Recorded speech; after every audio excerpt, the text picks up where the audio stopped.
What's going on my people on YouTube? It's your boy once again, RDG Ricky Papa, coming back to you with another video. This one is going to be about the whole Aaron Hernandez issue and saga we got going on. Now, if you guys haven't noticed or haven't seen, there is a documentary that has been swirling and everyone's been talking about it.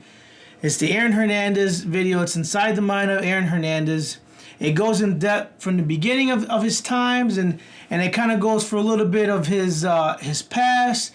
Talks about what occurred throughout his childhood, and just all the events that led up to, unfortunately, rest in peace, him taking his own life.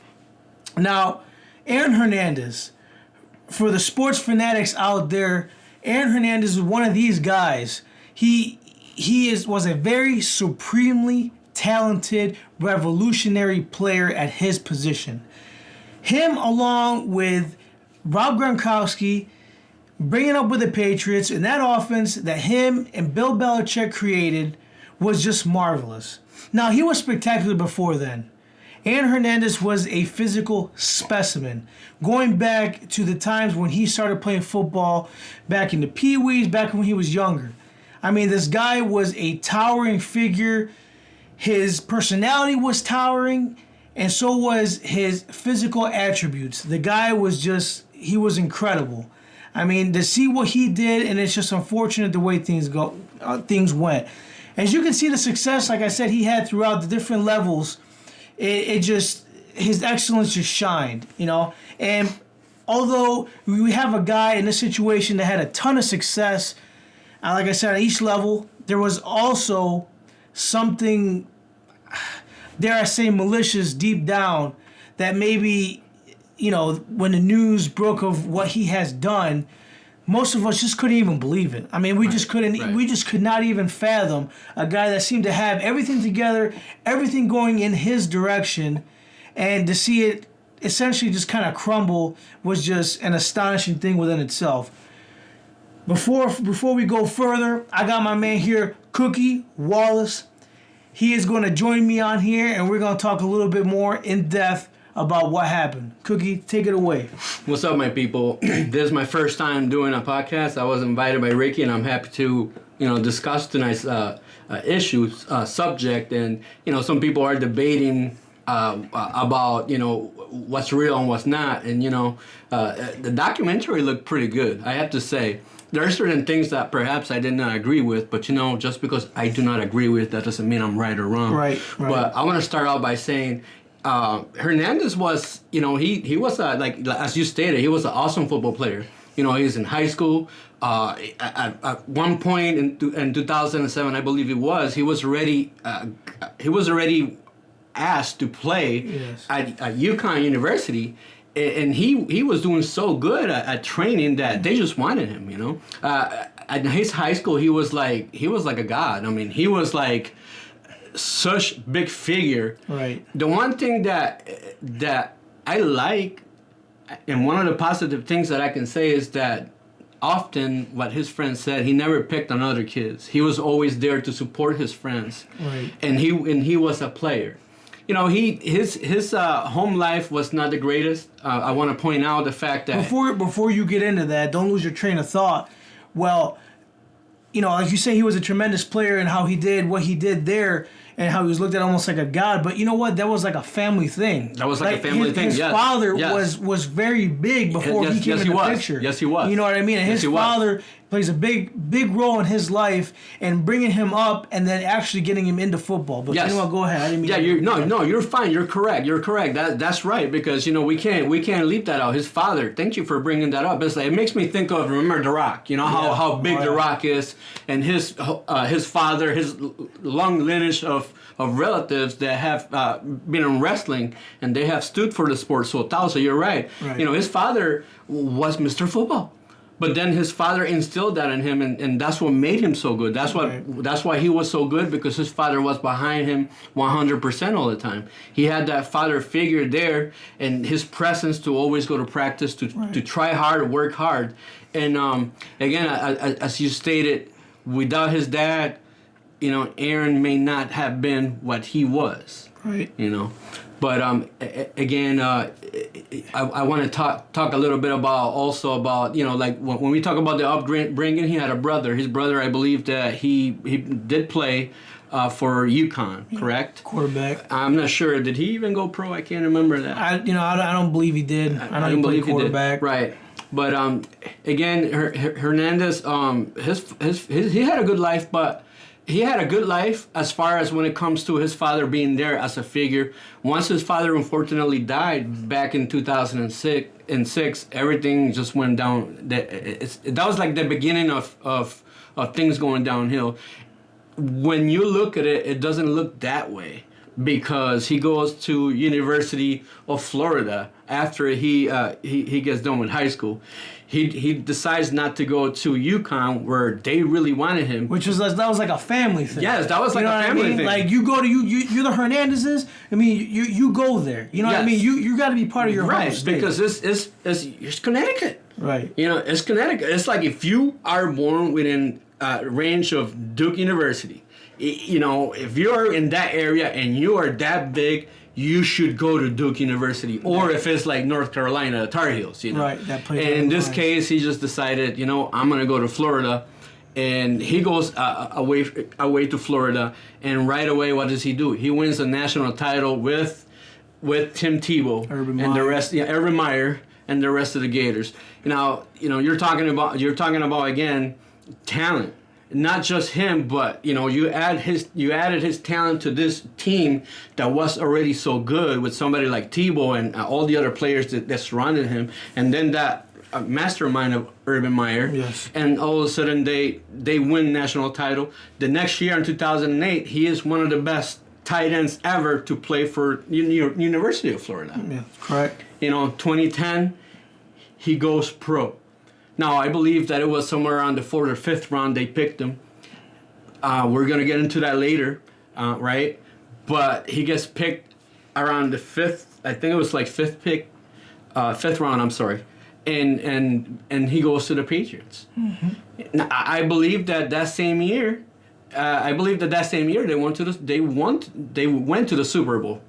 And that's amazing, because again, I'm not trying to say that it's all Aaron. I'm not trying to say that the only reason they won is because Aaron, but it's just this guy goes from one winning team in high school, he goes to college, and then he goes to the pros. Essentially, everywhere he goes, he's part of a winning culture.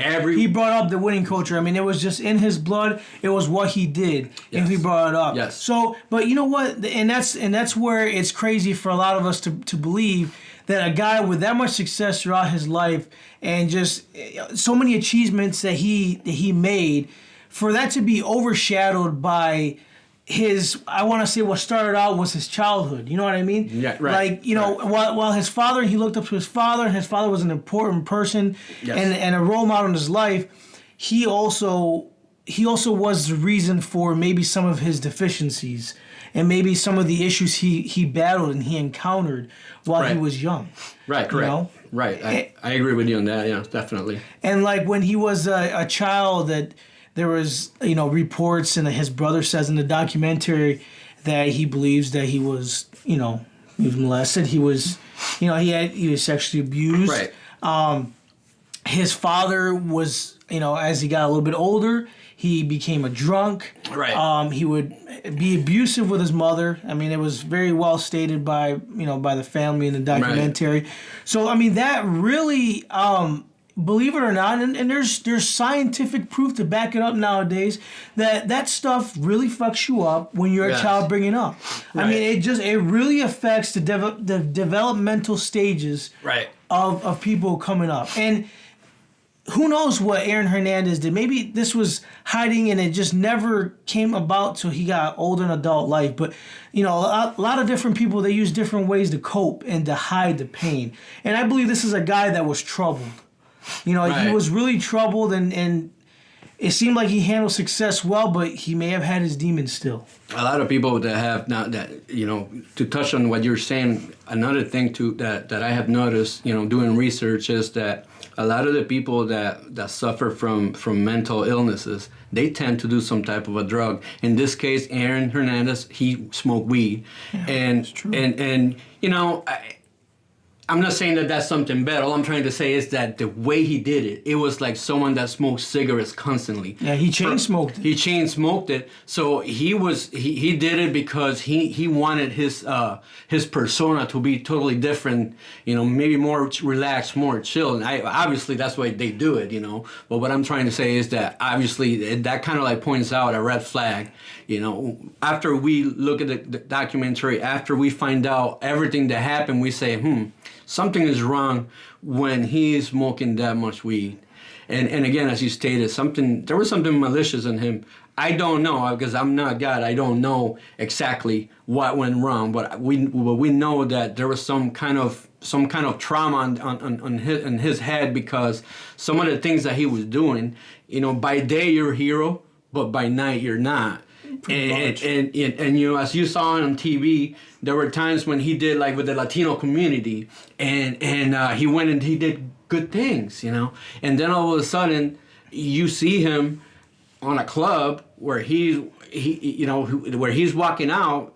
The evidence and footage shows that he was doing something obviously that he shouldn't be doing, right? I'm gonna let you get into that, but what I'm saying is, when you look at footage and you try to put two and two together and you say, well, he says he was here, but he wasn't, it kind of like tells you the mind of that person that they're living a double life. There's so many, it could be DID, for example. And I'm not trying to use any excuse, because the purpose of this is not to say, hey, you know what, Aaron Hernandez, he was innocent. No, this is not the case. We're just pretty much talking about what we see, and we're dissecting it pretty much. Right. So then, this is where I go into where everything just kind of comes crashing down. It just comes to a head. So, my brother's a Patriots fan. Yuck, I know, disgusting. I hate the Patriots. Can't stand those motherfuckers. But, we got to respect them for what they are. Either way, so when the news came about, you could see him being handcuffed, coming out of his mansion. And it's like, like I told my brothers, there's no way. I just don't believe there's any way he is guilty of committing any of these crimes that he's brought up. But man, the evidence, when it came out to light, the evidence was so damning. I mean, and this is where we get into the part where I disagree with the way the documentary and the way the information is perceived to the audience as we know today. Now, I firmly believe he was guilty. He was guilty. He murdered that man. I mean, the evidence is just too damning. They got video footage of him, and they got times when they picked him up. They got, the police were able to recover text messages from the individual, from Odin, that says, and it says that he is with NFL. You know what I mean? So who else could he be talking about? We know he was with him that night. We knew he was picked up that night. And the thing is, it's, they go back and, he never comes home that night. Odin never comes home that night, obviously. He never does. And then you see footage. I mean, Aaron Hernandez, he was so careless that he didn't delete the footage that he needed to. Not saying that's the right or wrong thing to do. What I'm just saying is what was presented. Right. So you can see him and his colleagues, right, getting out. And where's Odin? Obviously, it was just too obvious. Well, just like you said, we're not trying to say, hey, you should have done it this way so you could get away with it. But it's just a fact in today's society with the technology. You don't commit a crime, please. You're not gonna get away with it. So for him to rent a car, there's a shell in I believe in the driver's side. Okay, for him to again, going back to the text, why did Odin text his sister? You know who I am with, right? NFL. Right. He knew something was up. Yeah. We don't know. We don't know exactly what was the cause of that, of him murdering Odin.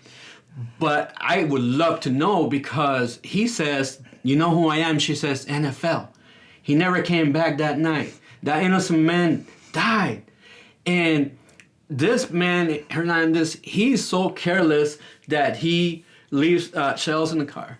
It was dirty. There was so much evidence, even gum, I believe. I believe it was gum that was in there. There was also a cigar that they found. Well, this is crazy, man. This is crazy. It's fascinating because they found a cigar, a few days later, and they tested for DNA and comes back to him. As you stated, footage was not deleted like it should have been.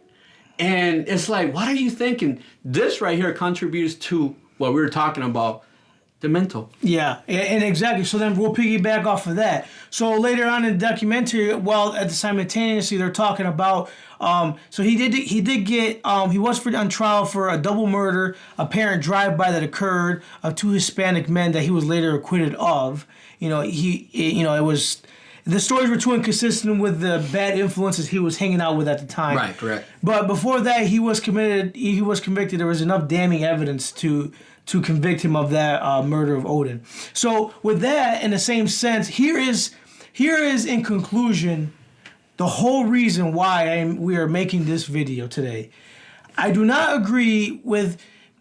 Let me backpedal just a little bit with the CTE. There's damning evidence showing that the man had traumatic brain injuries, and it was documented that he had his concussions at a young age, and you could see it actually, while he was an NFL player, I don't want to say he was injured quite frequently, but frequently enough. Right. And you could just see you can't debate it. They showed, when his brain was donated, it was, they dissected it and they looked at it, and I don't know much about it. I know whatever I'm being told by the medical community. But by looking at it and them showing us the evidence, professionals showing us, hey, this is his brain. This is what his brain looks like. This is a normal brain. And he has pretty much the brain of a 70-year-old man. That is crazy. Now, I'm not going to sit here and be ignorant, because I don't know, and say that, well, they may not, that's not the reason why. You know what? I'm not going to say that's not the reason why. I'm not going to say that is 100% the reason why. Right.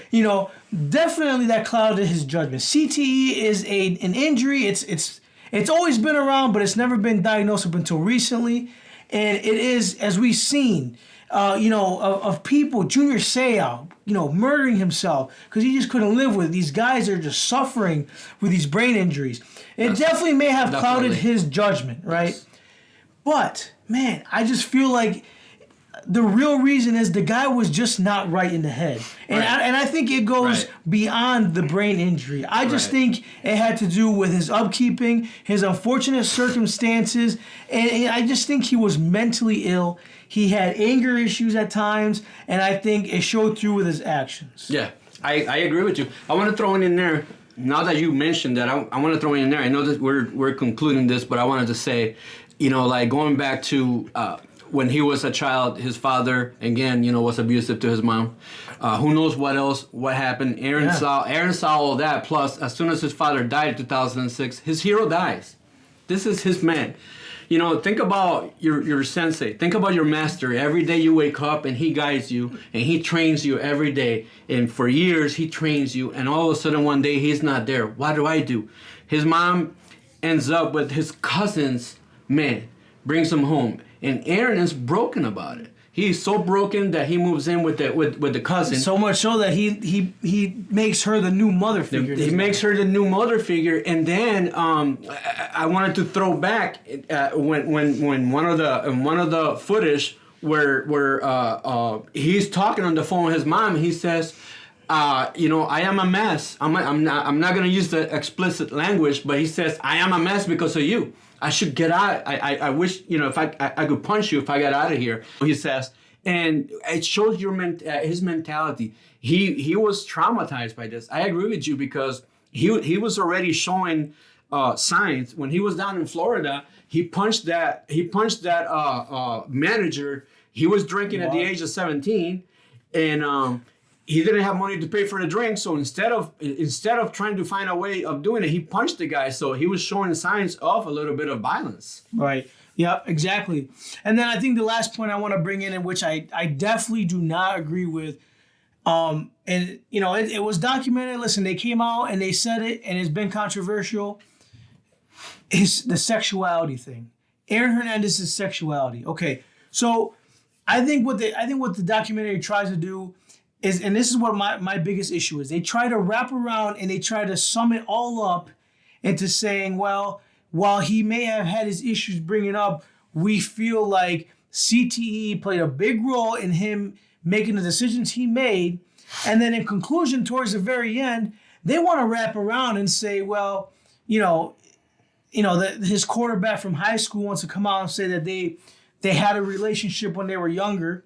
Right. And it would lasted about a year. Right. Apparently a sexual relationship in nature. And then they, like, what the documentary wants to conclude is that, Odin knew something that maybe his fiance and others didn't. And they conclude that the reason why he may have killed Odin is because he probably knew that, and that, he was trying to hide that and he didn't want anybody to know. Right. And I just think that's wrong. I mean, I feel like he committed these things, regardless of his sexuality. And I'm not saying that may not be the case, because let's be honest, we don't know. And it's all a big question mark. The guy's not alive today. There's no way to know. Right. At this point, it's all hearsay. But for me, I think it's misleading for us to. It's almost like it'd be almost like giving a pass. Right. And I'm not saying that. People of different sexuality, of different race. Listen, they all face difficulties in today's society. Yes. Yes, everybody does. No matter what you are, and I'm not saying that whatsoever. And I'm not, like I said, I'm saying it's not the case. I just feel like the emphasis towards the end really misleads you from the whole thing. Right. He gets no sympathy from me. Okay, right. This man, I feel like he may have been a little bit mentally not right. We all have our issues, but I think he had serious issues that didn't manifest till later on. Right. And I think it was an accumulation effect of a lot of things that occurred, right. Not the last two that they want to bring up at the end. I wanted, now that you said that, I wanted to also bring up the attorney that was defending the so-called 2 murders that he was acquitted of. He says, how does a guy play in the NFL gets away with murdering 2 people? Now, he was acquitted. So he was acquitted. But still, the fact that Odin was killed by him, and he's still thinking about, I got to go to training camp. That mentality, you committed a murder. Right. But you're going to go practice the next day. And it's like, some people will be trying to, they probably will be trying to hide. Yep. And he was just like, nah, man, I got a normal life. But no, he didn't, because he was so worried about, he had so much worry in his head. I truly believe that this guy was a mess inside in that brain. He was. I mean, that just shows, in the fact that he came to the Patriots personnel and said he needed help. Yes. It went to the point where he got a separate apartment. His own apartment. He was just so paranoid. Yes. I think that just throws it all together, and I think that just puts the bow on the real issue. Right. The guy just needed help. And I just don't think he sought the help. And I just think it's unfortunate that it went throughout his life, and I don't think he ever got the help he needed ahead of time. Right. And I just think the pressures of everything I think it was overbearing. I want to throw this out there. It has nothing to do with this, but I'm going to use Antonio Brown as an example. Yeah. Antonio Brown right now, look what a mess he is. And he needs help. And if he doesn't get help, there could be another catastrophe here with another athlete, because of whatever reason, CTE or whatever mental illness or whatever it is that they're going through. But again, I agree with you. This was something. It was a cold-blooded murder. There's no, he had 2 bodyguards, so to speak. Mm-hmm. All the weapons he had bought and everything. So he's guilty. All the evidence. There's so much evidence that there's no way possible that he was innocent. Right. So all in all here, I would like to say, I'll give my opinion. Like I said, I think it was a great documentary. Some people didn't like it. You know what? Whatever. To each his own. You have your opinion. I have mine. Opinions are like assholes. Everybody has one. So you know what I mean. So you like it, you may not. I personally liked it. I thought it was done pretty decently. I just did not really care towards the end about how they try to paint the picture in their conclusion. How did you feel about it? You know what? I have to agree with you about the conclusion. You know, it's like again, the whole throwing in the sexuality thing in there. I just don't. You're trying to influence the viewers one way or the other. And I think to me, it didn't have anything to do with it in a way. Maybe I could be wrong. I think it was more, again, it was more like something that it was already like a ticking bomb waiting to explode. And but I did like the documentary. I like what they did. I just want to say, though, one thing that I want to emphasize, one strong point is that this documentary is made, and we know that an innocent man died, but it's centered around a lot on Aaron Hernandez. And it's like, I want people to know that we give this, you know, the late Odin respect. You know, he was a good man from what we know. He was a good man. He had a family. He played, you know, what was it, semi-pro football. And he was somebody, you know. And unfortunately, he's never going to be there for his mom or anybody. And I did like the documentary, but I just wanted to say that it was more than Aaron Hernandez. And unfortunately, the example that I get out of this is that there are so many people out there that could be walking and they're mentally ill and they're doing things that, man, you probably couldn't believe it, just like Aaron. So guys, this concludes this here. I appreciate for the ones that stuck through it. This is probably like a little bit of a longer one than usual. Yes. But there was so much information to talk about. There still is. I just don't want to bore you guys to death. You know what I mean? Because even myself, I don't like to watch shit that's too long. It just, after a while, it just gets, you know, monotonous. But either way, if you guys haven't yet, please do me the favor. Hit the like button, subscribe, and leave me some feedback. I'm always down for feedback. And, you know, the ones that have supported me so far, I appreciate you guys. And I want, like I said, I want to keep going more, keep throwing me ideas. Till next time, Cookie Wallace and I. See you later from the Goya Boys. Peace.